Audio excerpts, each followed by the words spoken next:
God bless you. And thank you for joining us in this week's Nuggets of Hope. We're beginning a new theme titled, Let's Follow in Jesus' Footsteps. It's our hope that every week you will learn a different way to live out the teachings of Christ. One way we're going to do this is not just to talk about what Jesus said. We're going to talk about what Jesus did, where did he go, the people that he spoke to. It's something like if we could put Jesus' life as a silent movie. You know, I always found silent movies so interesting because you can tell exactly what's going on in a silent movie without ever even hearing one word. It's just by going and taking a careful look at their actions, their reactions, who they're speaking to, what are the actions that they take, where do they go, how do they respond, all these things, right? And that's the good part about watching a silent movie, because we're not just relying on words. And as we look at the life of Christ, we can learn so much from his actions, from the people he interacted with, from the places he went. This idea of looking at Jesus in a way that we just look outside of his words, that's taken from a book called Seeing Jesus in East Harlem by Jose Humphreys.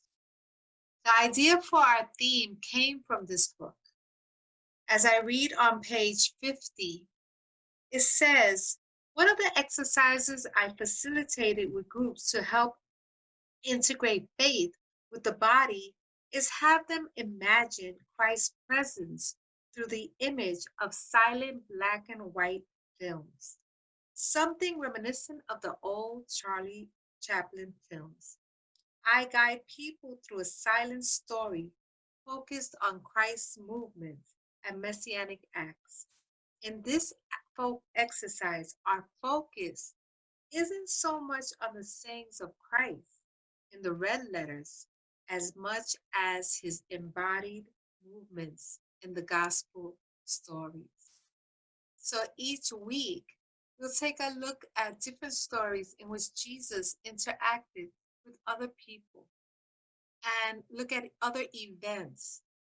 Jose Humphreys mentions certain questions that we can learn if we just look at his actions. I pick a story from the gospel, or I invite them to pick a story, and ask, what might Christ's whereabouts communicate about his mission? Who is Christ in physical proximity to? What might it mean that he touched the leopard or took the time to mix together spit and mud and physically touch a person's eyes? What does it mean that he allowed a woman to kneel as he reclined, to touch his feet and wash them with her tears? What did it mean for a woman with an issue of blood to touch Jesus? If we were to trace Christ's whereabouts, what would they say about his priorities?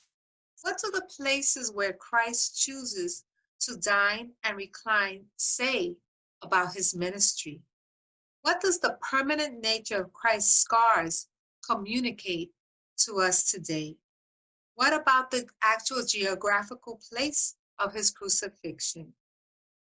All of these things are so important because in each part of the things we look at, his actions, the people he interacted with, the geography of his ministries, all of these things are lessons for us, not just his words. His words are very important. Of course, the red letters are always important, but Christ paints a picture, not just with words, he paints a picture with his life.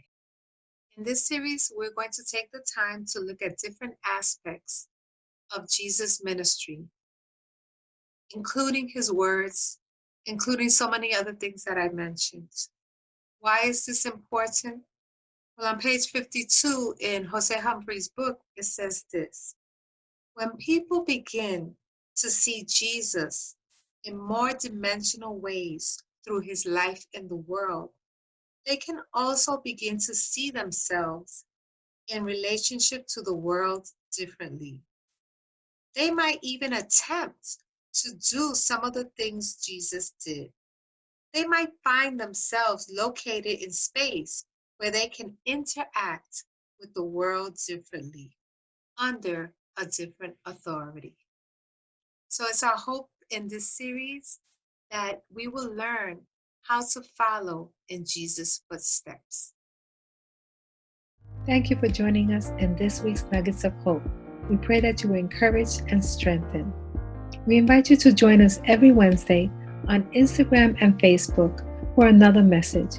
We would like to also invite you to our Sunday services. I would like to leave you with a prayer found in Ephesians 1:18. I pray that the eyes of your heart may be enlightened in order that you may know the hope to which he has called you, the riches of his glorious inheritance in his holy people, and his incomparably great power for us who believe. God bless you.